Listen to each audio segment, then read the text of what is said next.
What if the secret to a more productive, peaceful, and honestly just a more fulfilling life wasn't about trying to find more time, but about mastering the time you already have? That's what we're diving into. It's a powerful philosophy that actually starts before the sun even comes up. It's about winning your day before it even really begins. Does this sound familiar? You know that feeling where your day just kind of owns you instead of the other way around? Something I think we all know. The alarm goes off and boom, you're immediately reacting. You're reacting to emails, to notifications, to all the demands of the day. You're starting on your back foot, and it can feel like you're constantly playing catch-up. And this isn't a new problem. It brings to mind this incredible insight from the Stoic philosopher Seneca. He basically said, hey, the problem isn't that we don't have enough time. The problem is that we waste the time we do have. It's such a powerful way to reframe the whole thing, isn't it? Okay, so how exactly are we wasting this time? Well, a lot of us are caught in this trap of modern life that keeps us from being our best selves. I mean, look at this list. Does any of it feel familiar? We spend so much of our time just being busy, right? Our attention is just shattered, pulled in 100 different directions by our phones, by social media, by chasing all these trivial things. And the end result? We just feel completely overwhelmed. Yeah, we fill what could be our most creative, most powerful hours with these meaningless moves. Just mindless scrolling, reacting to every little notification, consuming endless content without any real purpose. We're essentially trading our greatest potential for a cheap, fleeting dopamine hit. Now here's where things get interesting. We often think the solution is, well, better time management, right? Or more complicated productivity systems, trying to wrestle control over all 24 hours of the day.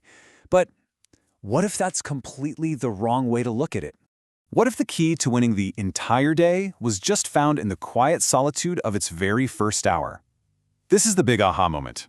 The idea that real control, real intention for your day, it's all forged in that peace and stillness before the rest of the world even wakes up. And this gets us to the core philosophy. Own your morning, own your life. The way you start your day has this huge ripple effect on everything that follows. If you can win the morning, you're setting yourself up to win the whole day. It's really all about what happens in those unseen hours. I love this quote. It's in these early morning hours when no one's watching and everyone else is still asleep that high victory is made. That's when the real work gets done, when your focus is at its absolute purest. It's your private time to prepare and center yourself for whatever's coming, far away from all the noise. And the proposal here is to dedicate just 60 minutes. That's it. 1 hour. This isn't some massive life-altering overhaul. It's a totally manageable block of time. This is the victory hour, a period dedicated entirely to fortifying your inner world before you have to deal with the outer one. So, what do you actually do in this hour? Because it's not about just randomly checking things off a to-do list. There's a really specific, intentional structure to it. It's designed to prepare you, well, pretty much holistically. So the victory hour is broken down into 3 simple 20-minute chunks. The first 20 minutes, move. Get your heart rate up, break a sweat. The next 20 minutes, reflect. This is for things like journaling, meditation, or just planning your day. And the final 20 minutes, grow. Reading, learning, studying something that matters to you. And you can see here the real power of this formula is its balance. It's not just a workout. It's not just meditation. It's a 3-part system designed to wake up your body, clarify your mind, and really nourish your spirit. Each part is just as important as the others for setting that world-class tone for your day. And there's some really cool brain science behind this. That first 20 minutes of intense movement, it's specifically designed to lower your cortisol levels, that's the stress hormone, which is naturally highest in the morning. And at the same time, it boosts dopamine, which is all about motivation, and serotonin, which is your happiness neurotransmitter.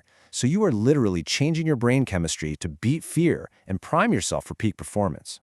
This philosophy also brings up an idea that goes beyond just mindset. It's about your heart set. That second 20-minute block, the reflection pocket, that's your chance to process emotions, to practice gratitude, maybe some forgiveness, and just make sure that unresolved stuff from the past doesn't sabotage your present. Think of it like emotional hygiene. So, when you put it all together, you realize this isn't just a morning routine. It's really the foundation for a totally different way of thinking and living. It's a mindset that's all about depth and solitude and intention in a world that pretty much pushes superficiality on us 24/7.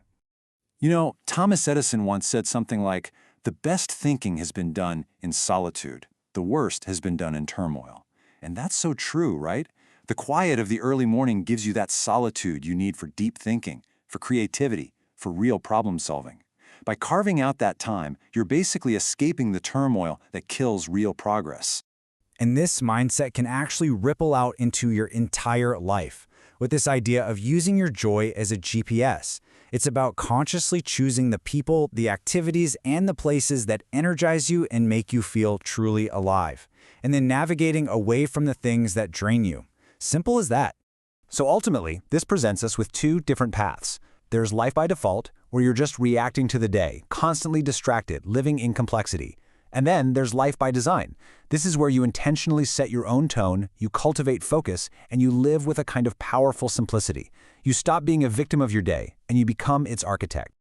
Look, at the end of the day, the power to change your life doesn't require some massive, overwhelming shift. It really just begins with a single, simple decision, the one you make when your alarm clock goes off tomorrow. And that leaves us with this final question to think about. What could you become if you just won the battle of the bed? It's not really about waking up early, is it? It's about what that first victory of the day represents. It's a declaration that you are in control. So what version of you is waiting on the other side of that decision?